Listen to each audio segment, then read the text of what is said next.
for today's session, which will be mainly dealing with use of AI in research and writing the proposal by Dr. Ravi Kiran. Before that, I would like to introduce Dr. Sumana. She is Senior Consultant Pathologist at Manipal Hospital, HAL Airport Road, Bengaluru. She was Professor of Pathology at Vaidehi Institute of Medical Sciences and Research Center, Bengaluru, Professor of Pathology at Sri Atal Bihari Vajpayee Medical College and Research Institute, Bengaluru. Member to the Specialist Board Pathology of NBEMS, Ministry of Health and Family Welfare, Government of India. Reviewer for many national and international peer-reviewed journals. She has had over 12 publications in PubMed Index national journals. Her area of expertise include oncopathology, cardiothoracic and vascular pathology, lung and heart transplant pathology, breast and endocrine pathology. So welcome, Dr. Sumana. I have known her for the past, like all other faculty who have come here earlier also during these sessions and our previous sessions. She also has been my close professional colleague as well as a close friend, and we still interact on many interesting features. And I must say, she is one of the pathologists in the country who handles very tough histopathology. I cannot explain beyond this because that's not my specialization, but she gets referrals from all over the country, and she is wife of a famous cardiothoracic surgeon in Manipal Hospital, Dr. Devanand, who happens to be my junior in KMC Hubli. So welcome to you, Sumana, and thank you for accepting our invite and sparing your time. So over to you. Is the slide visible? Yes, ma'am. Yeah, okay. Over to you, Dr. Sumana. Thank you once again. I request Thank you. Thank you for the kind introduction. Good evening to one and all. I would like to introduce Dr. Ravi Kiran. And before that, for speaking of the topic today, it is the use of this artificial intelligence in the academic studies and thesis writing. And Dr. Pratibha Madam has done a commendable job in bringing these series of sessions to you all so that it will help the postgraduate students. And for today's topic, it is the artificial intelligence which is available. The tools are available for use in the academic studies and thesis writing process. But if the the artificial intelligence is permitted to be used, you use it, but do not blindly trust the technology. And with this few words, I would want Dr. Ravi Kiran to take you through the session. And I take pride in introducing Dr. Ravi Kiran, who would say when to use this AI tools, how to use it, and which AI tool to use, and how to select that AI tool carefully. And I expect this session will be very a feast to all the postgraduate students here. Yeah, you can introduce him. Yes, ma'am. I'm not able to see the slide. See the slide? Oh, no. Is it? Okay, okay. Just a minute.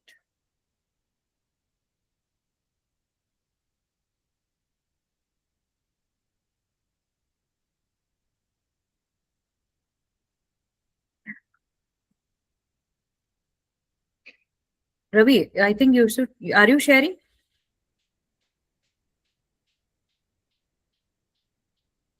I have his details. I can still introduce, ma'am. Not to worry. No, I will.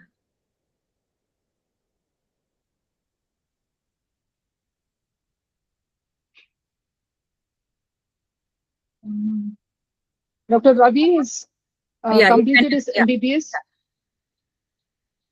Dr. Ravi has completed his MBBS training from Vaidehi Institute of Medical Sciences, and I'm proud that he's one of my student. And he's done his MS General Surgery from Jawaharlal Nehru Medical College, KLE Academy of Higher Education and Research, Belgavi. He has done his DNB in General Surgery, and he has secured his Association of Minimal Access Surgeons of India fame. And he is got the Diploma University in Laparoscopic Surgery from University of Strasbourg, France.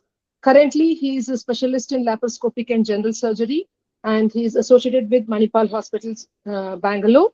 His academic interests are in clinical research and surgical outcomes, structured data and documentation in surgery, and use of artificial intelligence in medical research. I welcome you, Dr. Ravi Kiran. Thank you, ma'am. Yeah, before he starts his, am I audible? Yes, ma'am.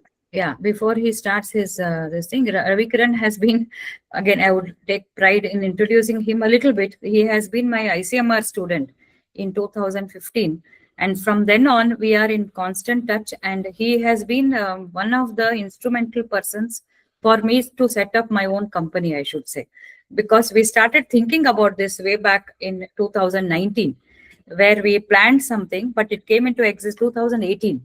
It came into existence in 2022, but we have been closely associated since then, and I must appreciate he has got great interest in research, and many more things to talk. We'll do as he runs through the slides. After he completes, I can take little more time talking about his achievements. Over to you, Ravi. You can start. Yeah, thank you, ma'am. Ma'am, can you see my slides? Yes, yes. Before So, we start, Doctor, can we all come on the video quickly? We take a screenshot, and then because Shashidhar may want to leave, can you come on all of you? Can you come on the video mode? Yeah, all of you. Quickly, we take the screenshot. Everyone, 7 more. Dr. Preeta and 7 more. Quickly come on the video mode.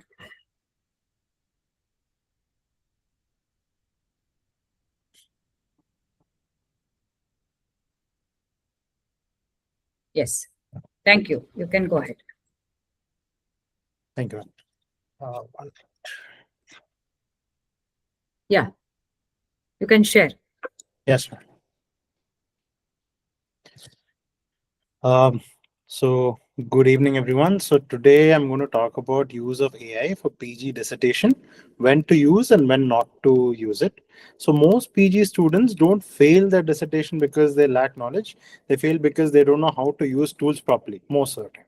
And right now, the most important tool is AI. So to be honest, even I have been using AI. I use AI too. And early on, I made many mistakes with it. I trusted outputs I shouldn't have. I didn't verify things I should have.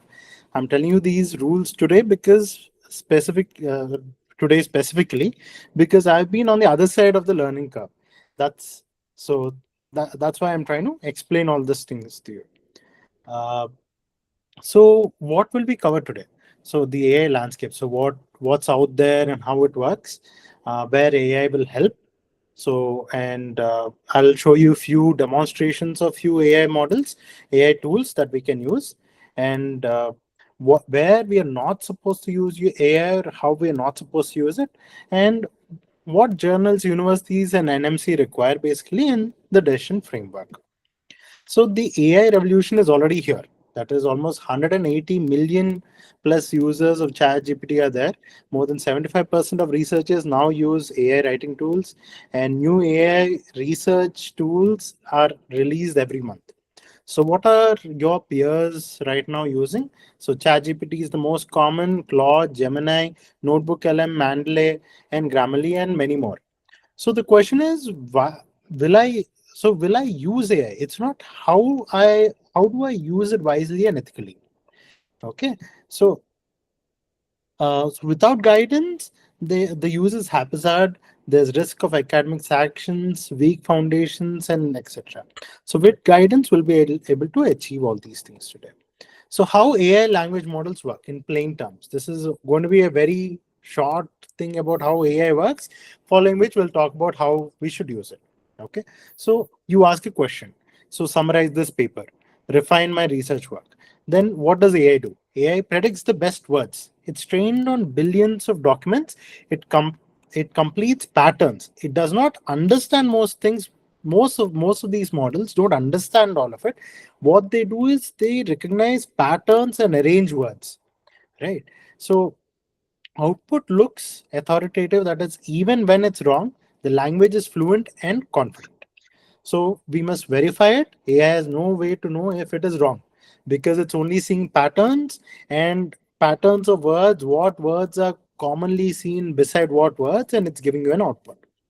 Okay. So what are the tools that I'm going to demonstrate today? So I'm going to show you how to use ChatGPT, Claude, Notebook LM, and Manly. Okay. So types of AI. So not all AI is same. So we have mainly three different types of AI. So one is machine learning, one is deep learning, and one is generative AI.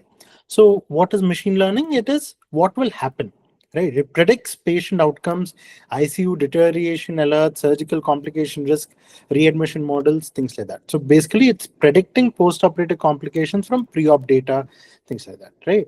So deep learning, what is it? So when AI tries to interpret something like a CT image or an MRI or a histopathology slide or an ECG pattern, it basically tries to recognize a pattern.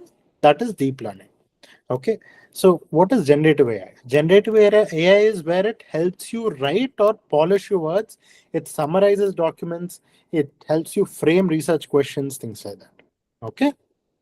So AI basically it is used for predicting rather than causation, right? So AI and machine learning predicts outcomes that, where it tells us that the patient is likely to develop a particular complication.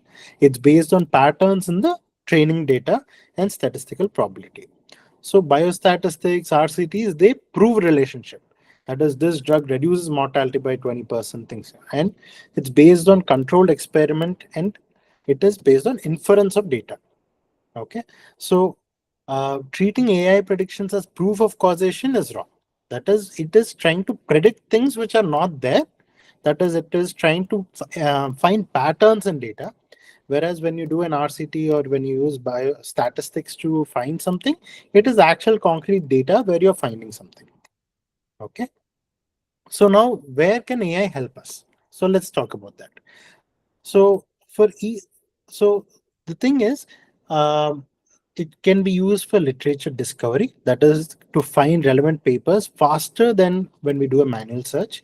Paper summarization, that is dozens of abstracts can be gone through quickly. It can summarize it into a table, and we can use writing and language polishing. That is, it can correct the grammar, the clarity, it can rephrase your whatever you have written, and it can help you write better, right? And research question sharpening, that is, it helps you identify gaps in your research questions, finds where there might be problems, and help you form a better phrase and a better research question. So AI can also be used to as a teaching aid to understand why a test is used and things like that. Okay, so literature discovery with AI. So the thing is, uh, we normally, where do you search for papers? You search on PubMed, you search on Google, and basically Google takes you to either PubMed or different other websites where you have to go through many abstracts and find the relevant. So some places you'll find a paper but no, you'll find an abstract but no paper, and you have to find the relevant papers. You have to use mesh terms to find and everything. So when you use AI, you can try to find more papers more easily. Basically, it can do a better search of all the literature available that is freely available online. Okay, so it can so you can use things like Notebook LM or PubMed to map the landscape of your topic. Then you can refine it. You can connect different papers to explore citation networks. Okay, you can ask AI to summarize abstracts for inclusion, exclusion relevances. Okay, you can, but the thing is, you have to verify. When AI tells you a particular paper, you have to actually go to PubMed and verify that the paper actually exists. Okay, and so structure, that is, you can ask AI to identify themes across your included papers. Okay, so writing and language policy, like I have given you an example here. So say You have typed this phrase, um, the patients what was included in the study were having diabetes for more than 5 years duration, and they were operated laparoscopically for cholecystitis. Now you can use AI to polish that further into slightly better language. That is, patients with a diabetes duration exceeding 5 years who underwent laparoscopic cholecystectomy for acute cholecystitis were enrolled in the study. So that phrase is better, right? You can, it is giving a better, uh, complete phrase where you have included where the duration, okay, what surgery was done, why was it done, and that they were enrolled. Okay, so the golden rule is AI improves how you say it. The ideas, data, and conclusions but must be yours, right? So we are in the draft. We have already told that the patient diabetes for more than 5 years, operated laparoscopically for cholecystitis. So the idea is ours, but AI has polished it into a better frame. Okay, so for research question sharpening, that is, tell AI your area, ask it to challenge your assumptions. That is, you can basically imagine AI like a person you're having a discussion with. So you can use it to identify gaps in existing literature. Okay, you can see what's wrong with the research question, and ask for 3 alternative phrasings for your hypothesis. So all this will, it's like you're discussing with somebody, but that someone can be wrong. Like any other human, if you're discussing with your friend, that friend can be wrong. The same thing here. Okay, so understanding statistics, right? So you can ask AI to explain why a test is appropriate for your data type, why use it to understand statistical outputs in plain language, and what does a man-Whitney test, what does it mean? So man-Whitney test or student t-test, when you say what does it mean, how does it how in the data you have or you have collected, what is the context? So this will help you explain things, right? But you should never ask AI to choose your statistical test. That you should do yourself. Okay, so visualization and presentation. So you can ask AI to present a comparison table effectively. That is, it will take all the data, make it into a table, and present it for you. Get suggestions for the right chart types for your data. Have a critique a graph, like what is unclear. Like basically, this is like you're talking to a person. You have made your synopsis and you have given it to your friend and asking what's wrong. Go through it. Tell me what's wrong with that. Is it clear? Do you think there's any gap in it, or do you think something is unclear? So all these things AI can help you, right? So AI improves the efficiency and not the understanding. The thinking still requires it to be you. Unless you know what you're doing, AI will give you things which are completely wrong and you'll not even know that they're wrong. So I want you to hold this through everything what you're about to see. Every tool we demonstrate is a tool that amplifies your intelligence. It does not replace it, right? So let me show you some tools. Okay, so first is ChatGPT. That is one of the most commonest tool that is available. So the world's most widely used AI tool is ChatGPT, right? So what you can do, you can refine research questions and you can brainstorm ideas, get plain English explanations, critique your draft methodologies, and etc. Right. So the participants today, anybody can give me some what specialty you are in and what your rough topic for your thesis is? Anybody?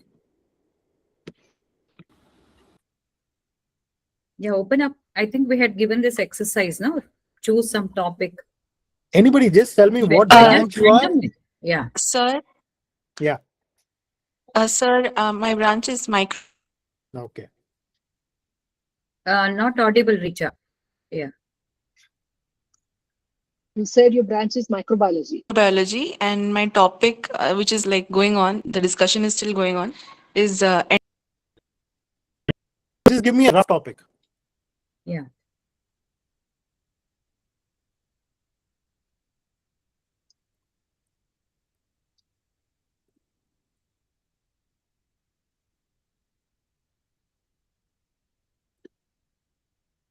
Uh, I can't hear. She's Others, can you just typing message? PICO research question. She's messaging.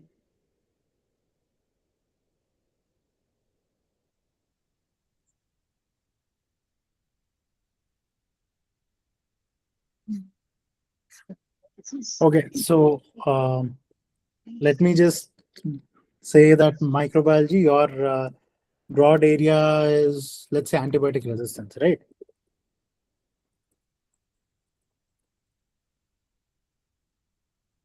So this is a prompt that I have kept, right? I'm a PG student in microbiology, okay, at a teaching hospital in India. My broad area is antibiotic resistance.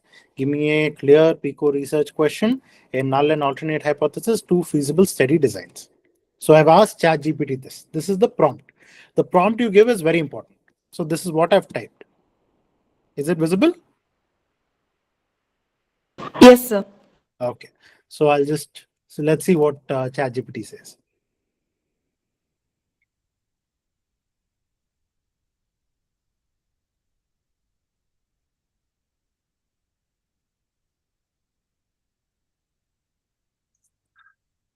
So, okay. So here is a practical MD DNB friendly topic framework within antibiotic resistance that is feasible in an Indian teaching hospital microbiology department.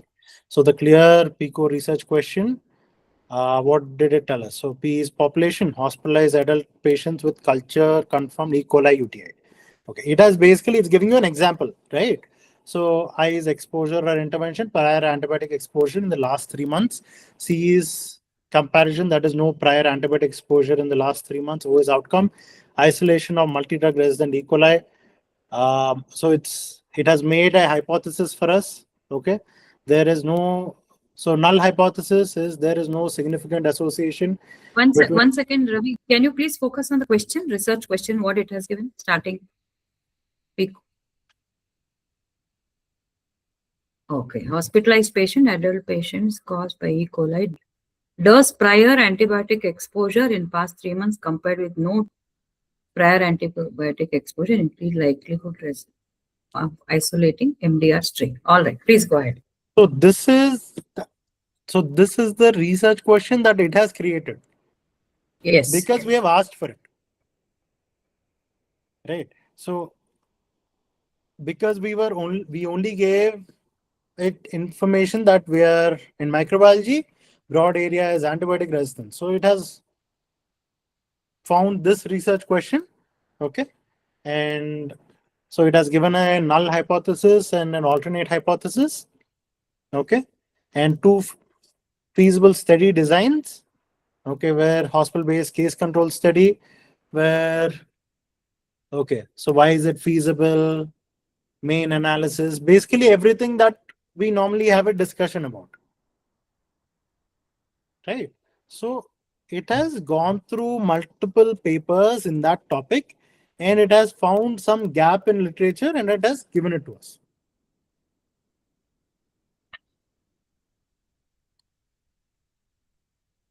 So what does the participants, the students tell about it? Are you satisfied with this?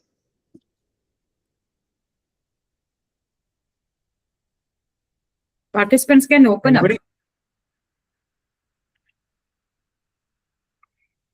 Yes. Dr. Reach, a microbiologist, microbiology postgraduate. Yes, ma'am. Are you happy with this research question? Are you feel See ma'am, I this. feel Yeah, more go ahead, can go be ahead. done. so you should not be satisfied with the first output. You have to give more information and instructions. So more you offer to the tool, and that is called the prompt engineering, if you agree, Dr. Ravi. Yes, ma'am. Yeah. And whatever this version of research question hypothesis it has given us, this might be 100% wrong. We don't know, right? This is just some random words that AI has picked up and it has given it to us. Just 1 minute. Huh? Okay. So AI has picked up and it has given it to us and it has put it in few words, right? So this might be completely wrong. It looks completely real. It looks completely feasible, right? But it might be wrong. So you have to actually go through it. It's like some random person has told you a topic. You're not going to do your thesis on that topic, right? You're going to see whether it's actually feasible and go do it. But this is somebody extra, somebody out of the way is telling you some ideas. Okay. And you can always ask it more questions and it will try to give you the answers. So this is just going to help you in identifying a topic. And you have to read every word and decide whether it's actually true or not, because it might be 100% wrong. There's no guarantee. Okay. So let's say now we can say you want to do a literature search, right? So now we'll do a literature search. So to save time, I've just created these prompts and kept ready. Otherwise, you have to type them.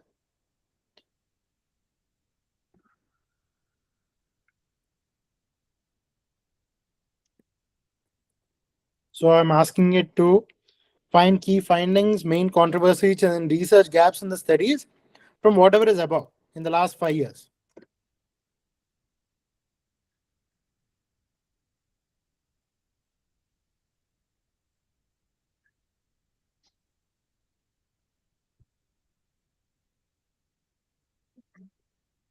ChatGPT is thinking. So, It gave thinking. ma'am, again, that's a misnomer. It's not thinking, it's I just know. finding patterns. I think. It can be 100% wrong. But the way it presents it to us, it looks you'll very- start to doubt yourself. Yes, yes. If you think it is wrong, it's wrong. Correct. Just because ChatGPT has told you these are the findings, it doesn't have to be true. True. Okay. So basically, So do this not will blindly trust the technology, is what Yes. I feel. yes. So basically, it has gone through the last 5 years of papers that are freely available online, and it has given us some write-up. Okay. So in the previous studies, what all were there, independent or major associated risk factors for EBS cell producing. So basically ongoing debates, right? It has gone through, given us some references. If you press here, then you can go to PubMed. I'll give you that paper. Okay. So this is just helping you do a Google search better. Okay. So evidence gaps, whatever, basically this is whatever we have asked for. Because what did we ask? We asked for, just a minute. We asked for main findings, ongoing debates, and evidence gaps. So it's gone through it and it has given us a particular write-up. Okay. So you should always imagine that a second year MBBS student has given you this write-up. They can be wrong. Mhm. Okay. So it has given you references. You can go to that reference, open that article. Now, if I click on that, now it has opened up the PubMed paper. Now, what you do, it has basically made searching for papers easier. That's all. So now you open PubMed. This is true. Whatever, once you open it on PubMed, then you can read through this, understand. So it's just helping you read something or find more data better. Systematic way. I'm not a microbiologist, so I'm not too keen with all these topics. So I'm just going through it very fast. Right. That's the problem. If I try to do things which I don't know about. Now, when you go through your topic in your department, you should actually know something and then only use it. Then you'll be able to know what is true and what is not. Okay. So that's basically ChatGPT you'll use for this. Okay, most of the times it is for helping you write better and search different topics, different summarize papers, things like that you can use. But it can be wrong. Okay, so the ChatGPT being wrong, it's called hallucination, right? So it's not true, but it has presented to you in a way that you feel that is true. That is nothing but hallucination, right? So ChatGPT regularly invents paper citations that look real but do not exist. Okay, so never cite a reference without actually opening that. It might give you a citation in the proper format, it might be completely wrong. Okay, so unless you enable basically browsing, basically once you start using ChatGPT, you can enable different features. Okay, and you'll it can search online, search through your browser, things like that. Okay, and one problem with ChatGPT is it doesn't tell you that it has a doubt or it is making things up, right? You have to figure that out. You have to use your judgment to figure it out. Okay. So next, another commonly used AI tool is Claude. So Claude is slightly better for research. Okay. So it is better for anything related to research because it might tell you that it's not sure about a particular topic. Okay. It can handle more documents. Okay. It uh, and you can use it for better analysis, writing feedback, structured thinking tasks, things like that. Okay. So let me just open Claude and I'll try to show that to you. 1 minute. Anybody is not understanding anything, you have to tell me. Okay.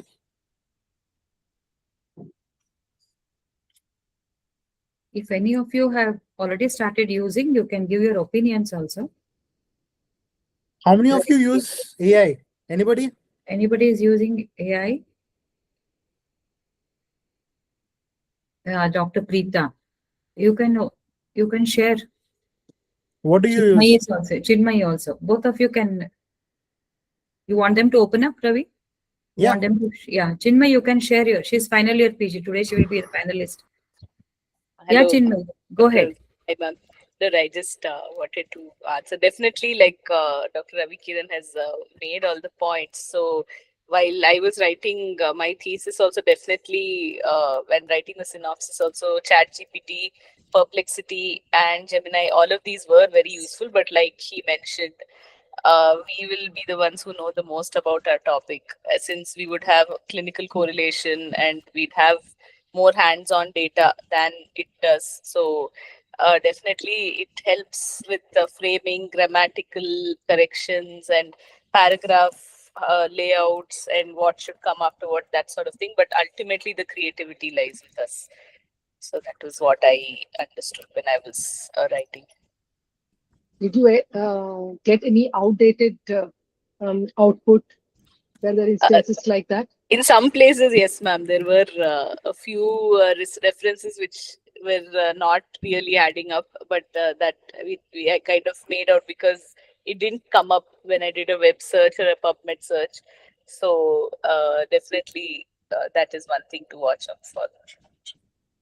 Yeah, that is, you would always need to check the citation. If the correct citation is used by the chat GPT, that is one thing. And sometimes the data, what is given, may be outdated. What is the most recent is what you would know in your field. That is also important, isn't it? Yes, ma'am. That's very true. Yeah, Dr. Ravi will address all those things and tell you how efficiently, how you have to overcome that, what you have to do, all those. If you all come up and open up and tell this what been used for the research proposal and the final years, the second years, all of you, if you are open and actively participating, it will be more useful to each one of you. Yeah, you can go ahead, Ravi.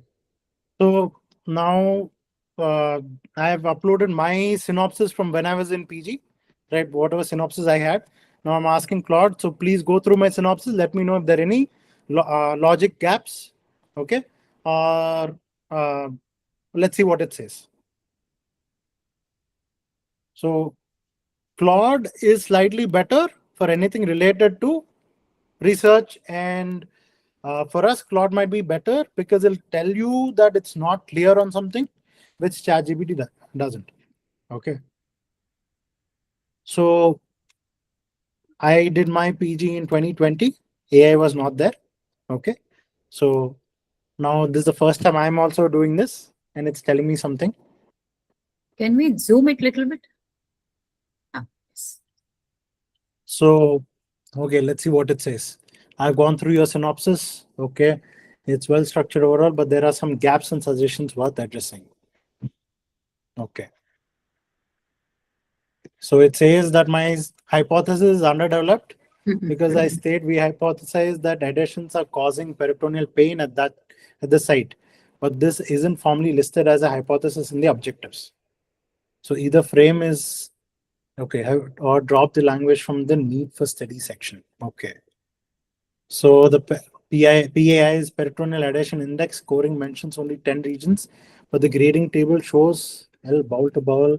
The test. Okay, so it's telling me what mistakes are made, which till now even I have not realized. Okay, so basically, I just wanted to show you that it can go through something and tell you that there might be mistakes. Again, this might be wrong. You have to read through all this and actually cross verify.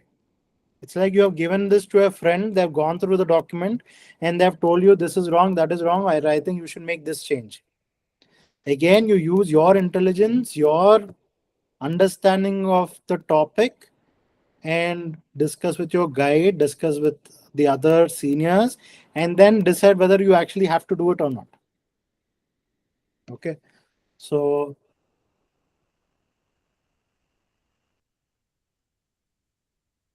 basically, it has gone through everything and told us what are all the gaps. The prevalence estimates 0.01. Okay. So minor gaps. It has summarized everything. So it says my study design, the issue, there's some issue with it. I have to change it. Okay. High priority, VAS assessment, high priority, unexplained Z score and P value is moderate. PI reliability, okay, moderate. Hypothesis, not formally, okay. Follow-up duration 15 days, too short for adhesion symptoms. So few of these are right. Okay, if I was to rewrite it, I think I would have used all these inputs to rewrite it in a better way. Okay, so yeah, I just wanted to demonstrate how to actually use one of the tools. Okay, just go back to the.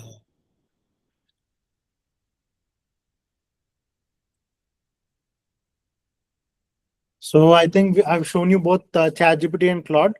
So refining research questions, ChatGPT will do a better job. That is what most. There are a few papers on AI for research, so that I got this information from that. Okay, so long document analysis is better with Claude. Okay, writing polishing is better with Claude. Both hallucinate. So both, whenever they have found references, both can be wrong. You have to do it yourself. Okay, or whatever references it has told you, you have to cross verify. Right, you have to always go back to PubMed and see whether that paper actually exists or not. Okay. Another very good tool that is there is Notebook LM. Okay, so the good thing about Notebook LM is there is no hallucination. Okay, because the data it uses is the data you have uploaded. Okay, so I'll just demonstrate that to you. Again, I'll use my synopsis. Just a minute. So let's go to Notebook LM. So I'm going to say create new notebook.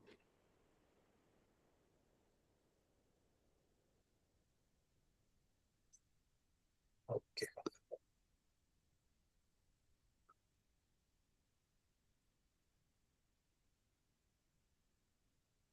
Now I'm going to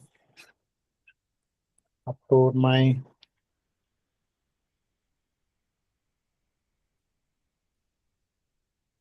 Anybody has used Notebook LM here? Any of you have used Notebook LM? Okay, so this is a very good, yeah. Okay, Vinod, anything you want to talk No, about your Somebody has experience? used, Vinod has used. yes, I used it for the notes, sir. Like I'm a student. I'm a second year PG from pharmacology, sir. So I uploaded my standard textbooks. So I if while preparing for a seminar, everything, sir. So I just like asked a notebook LM to like summarize the table, like give the classifications, the main topic, everything, sir. So that I used it like Okay. that. It gave me the gist of all the topics and the same main topics, and it also gave me a tabular forms of everything, sir, from the Okay. only and different type of books, sir. So Okay. that's Okay. So basically, Notebook LM one way is very good. This is a free software. Most you can use it mostly free. There's a paid version also, but free software is good enough for us. So see, I have uploaded this particular PDF, right?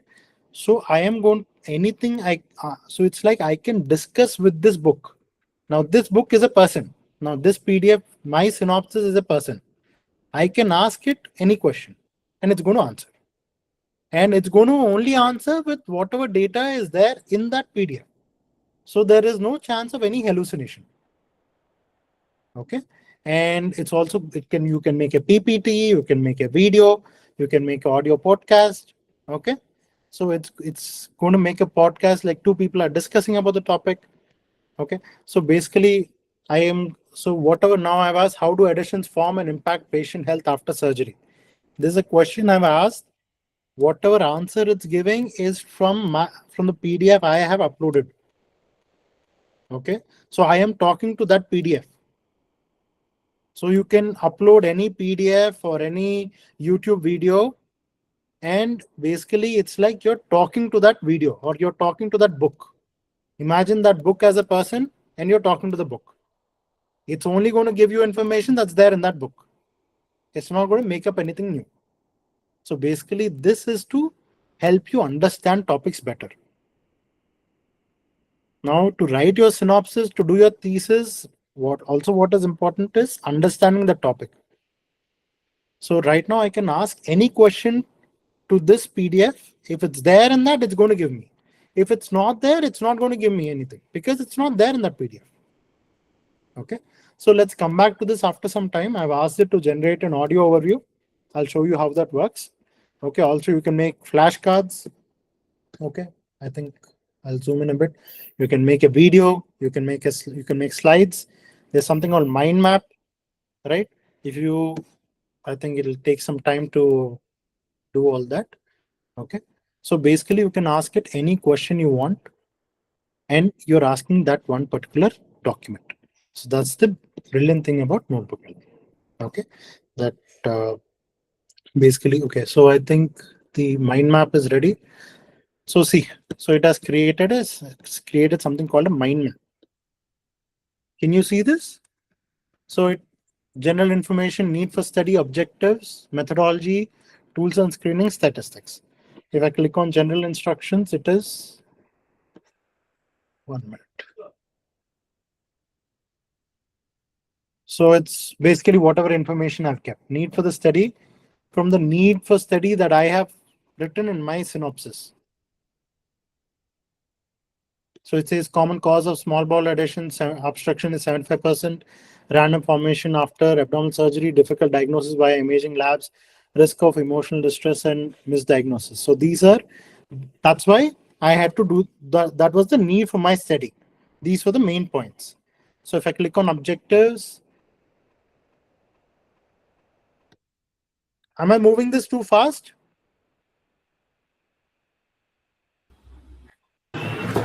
no, sir, it's fine, sir.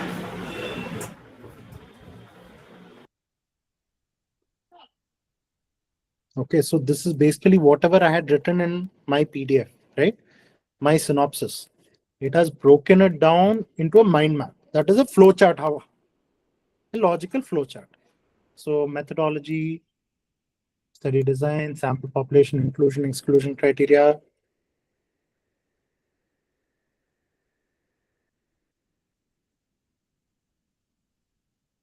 So basically this software will help you understand topics better and for you to learn these topics.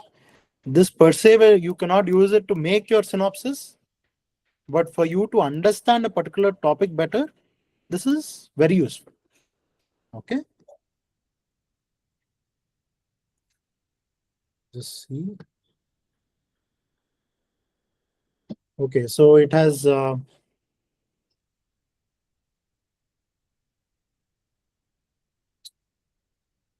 can you hear the podcast? No. Just a minute.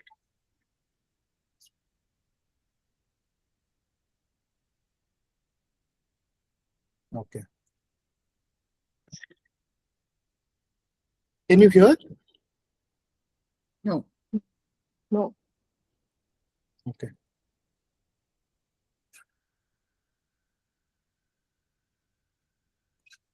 Separately, you have to share it? I think I have to share it separately. We'll do it Yes. Yes, later. later. Yeah. Okay. So getting back, so this is the other, after this, there's one more tool that I want to talk about. Just a minute.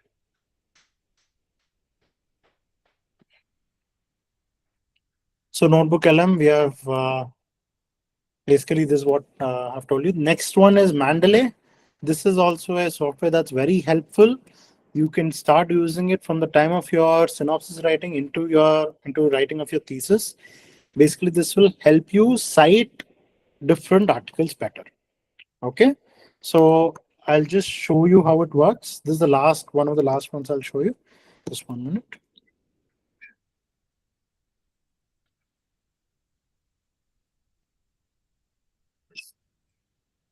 Just 1 minute. So say this is Mandalay. These are all the papers that I've added to it.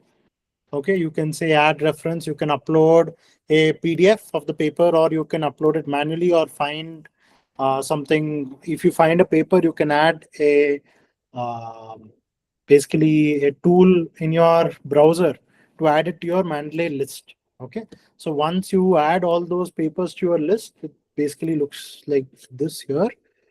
Okay, you can add another add-on to your Word document. Say now I have written something about so abdominal TB, and I'm typing something, right?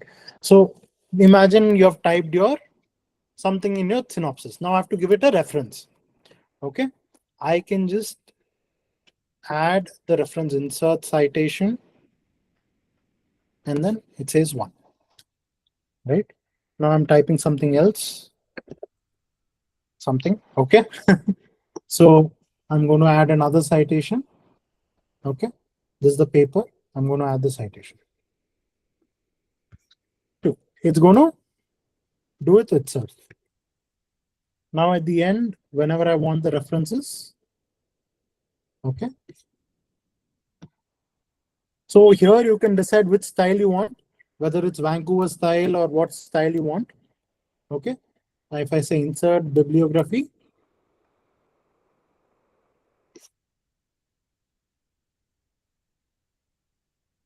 now it has added the bibliography. Okay. Now say I have changed this particular reference. I get it up. This is one of the big headaches that we have, that once you add a citation, if you decide to change the order, you have to redo the entire list of citations, make sure the numbers are correct and everything, right? So if I just say update, it's supposed to reorder. Okay.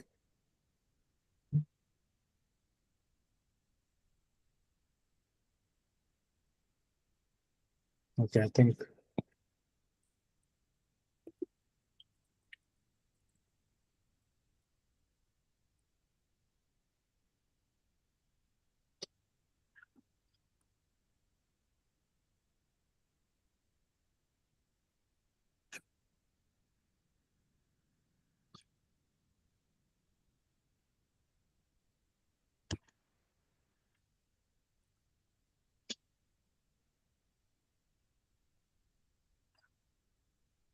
Okay, slight glitch like any other software. Okay. So basically you can try it yourself. Okay. Once.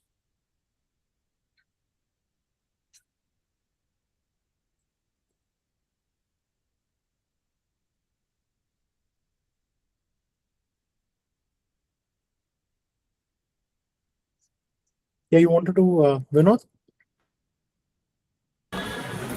Sir, the same thing we can do it in Zotero also. So, Yeah. by your experience, which is better, sir? Like from your experience, Mendeley or Zotero, which is easy tool and we can use. So I have been using Manlay from a very long time. I haven't used Zotero, so I'm not too sure. I've been using Manlay for almost 5, 6 years. Now even an AI option has come up. I haven't yet tried that, but Manlay I've been using. The thing with Manlay is it is an Elsevier software, so I feel that it's going to the quality of it is going to be better compared to other softwares. Okay. And most of the time, it picks up the papers better. It has a better database where you don't have to enter all the papers manually. Okay, sir. Yes, sir. Okay. Okay. So Sure. that's the reason I've been using Manlay. I haven't used Zotero, to be frank. Okay, sir. Fine, sir. Okay. Yeah. Thank you, sir. No problem. So getting back to our presentation. So I've showed you now how to so what are the things that query papers you've collected? That is already you have the paper, then you can use Notebook LM, right? You can go through that paper using Notebook LM. It's going to make a mind map. It's going to make a podcast, okay? And you'll be able to go through it better. So refining a research question, that is you're talking to someone like another person next to you to discuss. You can use Claude or ChatGPT. Okay, to for writing and language polishing, Claude or something called Grammarly, which I have not demonstrated, but that's also there. Okay, for synopsis, section review, these sort of things, you can use Claude. Okay, and reference management, I have been using Mendeley, so I've been used Zotero, but Mendeley is pretty good. Okay, so never find references using AI. Even if you find something, you're supposed to cross verify, because it's going to look so real that you will start doubting yourself. That's the problem with AI, right? You have to cross verify. Okay. So wrong AI use, academic failure. The examiner won't blame ChatGPT. They'll only blame you. If something is wrong in your thesis, your synopsis, you have made something wrong in your synopsis. You can't sit and blame. I used ChatGPT that told me this is the reference, and now that reference is not there. Right. So I want you to think of one thing you have already done using AI that might fall into this category, right? So we don't, unless you cross verify, you'll not know that it's actually untrue, okay? Because it'll look so real, okay? So why AI can mislead you, okay? So first is data bias. Most AI models are trained on Western data and not much of Indian data. Okay, so an outcome prediction built on American patients will not apply to Indian patients at a government teaching hospital, right? Overfitting, that is a model that looks perfect on its training data set may fail badly when it's used in a different population. That is, it doesn't work everywhere. Hallucination, as I told you, generative AI predicts likely text. It does not look up a fact. So it will just think next to say, if I want to say why AI can mislead you, it is only finding what is the most common next word that is next to mislead. So mislead you, it's not, it hasn't. So if an AI has written that, it's not writing with meaning, it's writing with predicting the most common words around that particular word you're writing.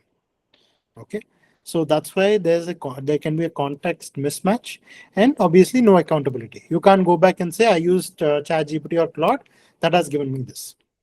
Okay, so when not to use it, generating or fabricating data.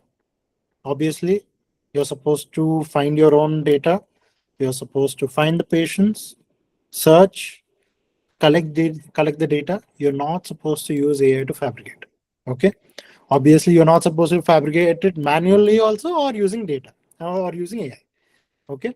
So submitting AI as an original text, original work. So if you have used AI these days for most journals, you have to disclose what AI you have used and where. Okay. So Hallucinated reference citations, as AI chat box generate fake citations. Never cite a reference you have not personally verified and checked. Okay, so replacing statistical understanding, that is using AI to run or interpret your analysis without understanding it yourself. Okay, so and then writing ethical approvals or consents. You have to do it yourself. You cannot use AI to write a consent form. Okay, so what not to ask AI? This is hard and fast rules. Again, generate your references? No.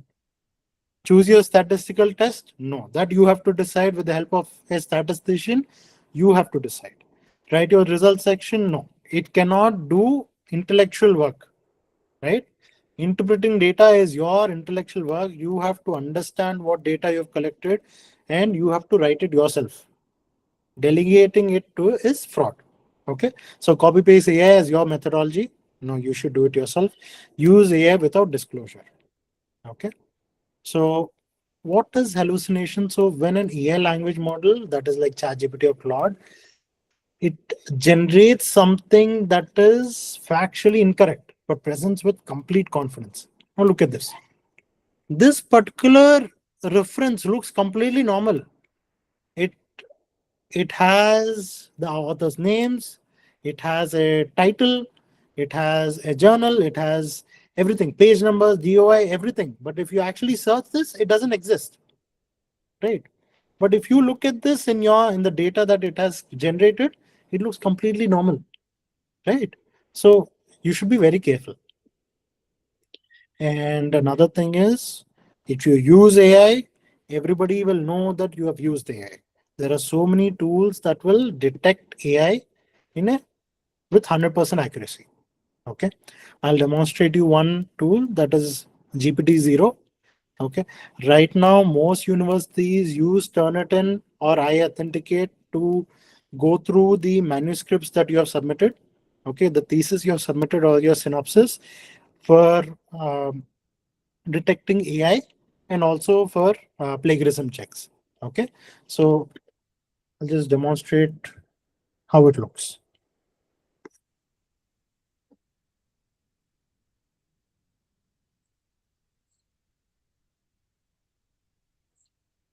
Just a minute.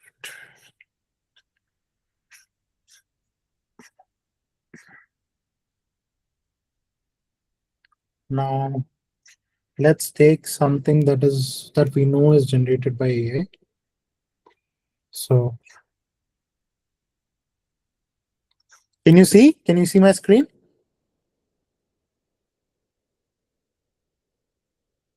Let's copy this. This is GPT-0.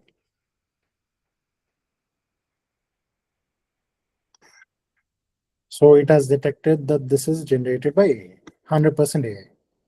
Okay, you try to make mistakes, you do something, you remove few words, you do whatever you want, it'll still detect it that is generated by AI. Okay, so if you use AI completely to write your paper or to write your um, uh, proposal or your thesis, it's going to be detected as AI.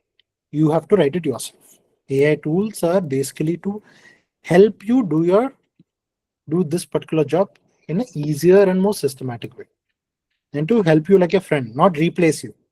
Okay. Another 7 to 8 minutes, Okay, ma'am. Yeah. Ravi. Yes, ma'am. So ethics and disclosure. So as I told you, multiple journals and universities, they require you to disclose AI if you have used some prohibit AI.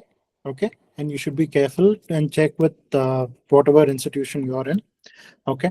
Another thing is patient data and AI. You are not supposed to paste any of this data into AI. That is patient name, age, gender, address, hospital ID, IP numbers, OP numbers, diagnosis, operative findings. All these are patient identifiers. You're not supposed to put any of this into AI. So what can you do? That's what I've shown you here. What can you write it as? See, my study has 140 patients, mean age 42. That's okay. Incidence of additions was 21% in my data. That's okay. Okay, but you're not supposed to upload all the data you have and say and ask it to do anything, because you're disclosing patient information in an unsecured way.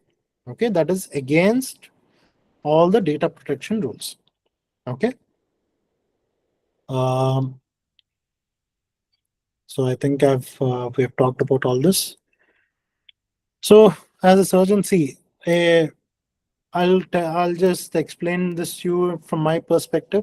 So if you use a laparoscopic camera, okay, it gives the surgeon a view that could never be had with the naked eye. You'll see much more and much more detail when you do something laparoscopically, but it's still my hands or the surgeon's hands that's actually doing everything, that is judging what you see on screen. Okay. So in same way, AI and research is the same. It shows you things you wouldn't find alone, but it cannot replace the intellectual work of understanding what you see. Okay. So AI is a tool.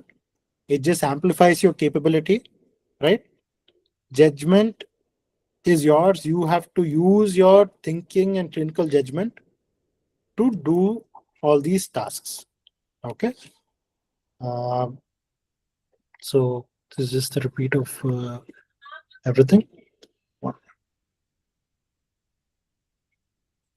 Okay. So the future doctor is basically AI enabled doctor. Okay. So how do you use AI?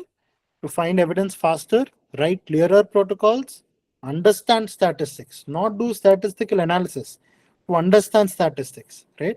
And to prepare for Viva. You can ask now Notebook LM to ask you questions, create Viva questions on a particular topic, and it will do this. So basically, I feel the doctors who use AI intelligently will outperform those who don't. Okay. And examiners already know this. Okay, so what are the key takeaways? So AI is a powerful tool. So tools require skill, judgment, responsibility to use well. Okay, use the right tool for the right task. Notebook LM for querying your papers, Claude or ChatGPT for writing and reasoning. Writing as in help you, not writing your paper, but help you refine. Okay, and Mandeley for references. Never use AI to generate data, fabricate references, or replace your own intellectual work. Disclose all AI use if you have used your guide and your dissertation. Transparency is what protects you. If you have used AI, you have used AI. Okay. So your dissertation represents your basic competence as a researcher. Own every word in it. Okay. That is, write it yourself and own whatever you have written. Okay. So again, from my view, AI is like laparoscopy. It improves your vision, but the operation is still yours. Okay. So thank you. I'll take few questions. Before that, I'll just show you. I'll see if I can play the Notebook LM podcast. Just give me a minute. Another 2 minutes. Yes, yes.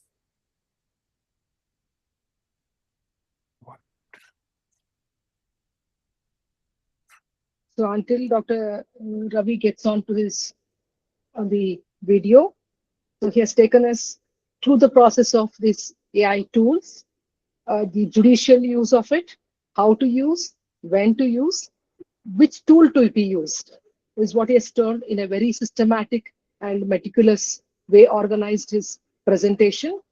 And we thank you, Dr. Ravi Kiran, so much for this, for your effort in letting our postgraduate students know what is right and what is wrong, which tools to be used. And thank you so much for that. Now, Dr. Ravi has told us all these. So it is on the part of the postgraduate students to realize these, that the artificial intelligence comes with some responsibilities. Correct. So you have to protect the data input. You have to disclose to your guides, and first of all, you have to find out whether you're authorized to use the AI in your thesis as per your university and the institution rules.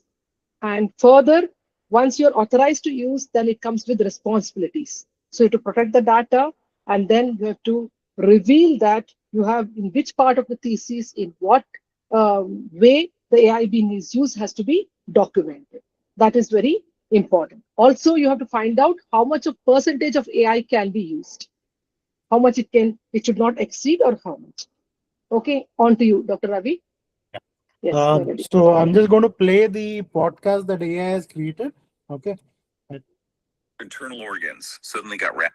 Can you hear, ma'am? Yes, yes. Little louder volume. Yeah.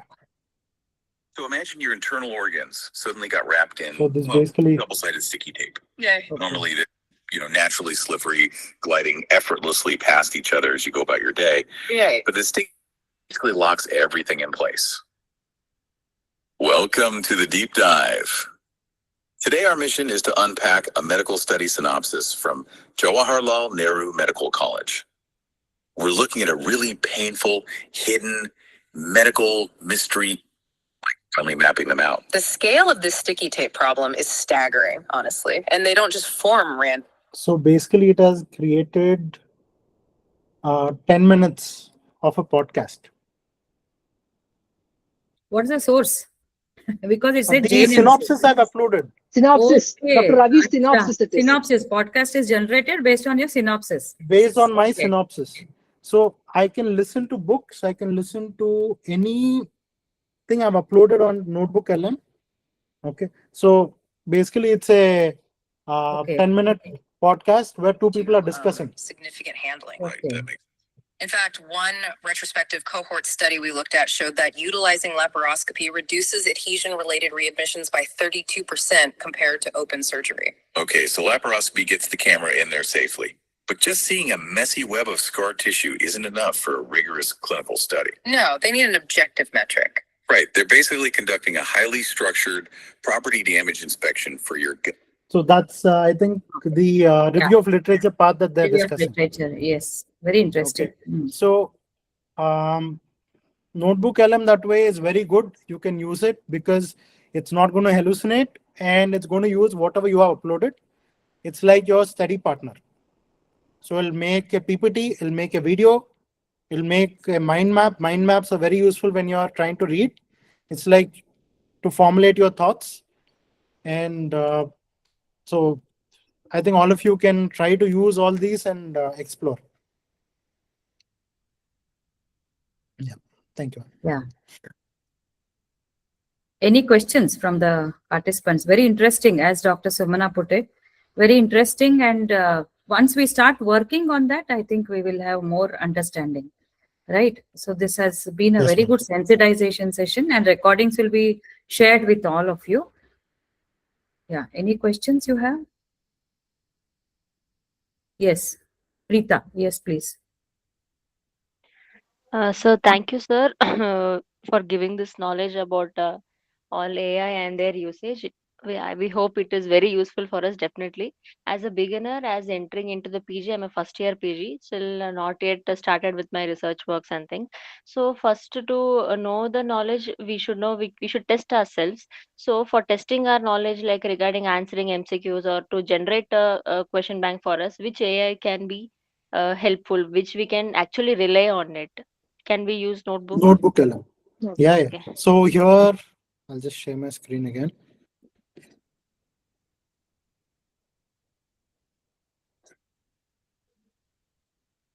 So here, if you see, there is a quiz. Yes, sir. There is a quiz. Yes. After seeing So you that click only on quiz yes, sir. and you can give it instructions. Okay. Okay. Easy, medium, hard, Okay. and say generate. Okay. Okay. So And give it's that. again, this is generating on the PDF that I've uploaded. If I have typed Okay. something wrong in my synopsis, it's going to give me wrong answers. Wrong. Yes. Okay. It's only whatever you have uploaded. So if you uploaded wrong data, it's going to ask you wrong questions, give you wrong answers. Okay. Okay. Okay, sir. Okay. So So whatever it's we generating a need, quiz. okay, whatever Yes. we need, we have to upload the data from which we need the quiz. From there, we can Yes. take it. Okay. Got it, sir. Yes. So you can create a video, you can do many things. Okay. Okay. You can, I think all of you can explore this yourself. Okay. So Can- compared to other AI, Notebook LM that way is better because it's not going to hallucinate. It's going to use the data that you have uploaded Okay. and it's going to basically help you read that better and understand better. Okay, sir. I think, Yeah. see, it Can has I made add? the quiz. Yeah. Okay.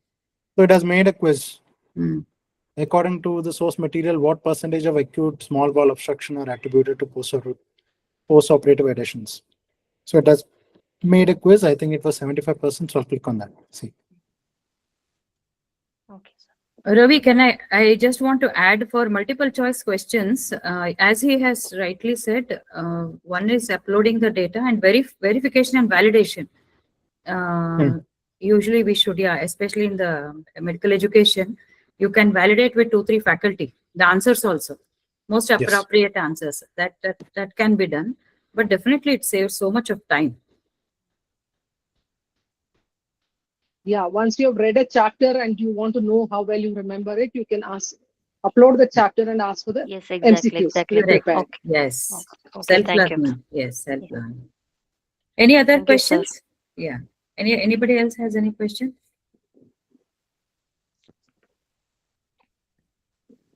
I think that's it. So Dr. Sumana. Thank you, Dr. Ravi and Dr. Sumana, for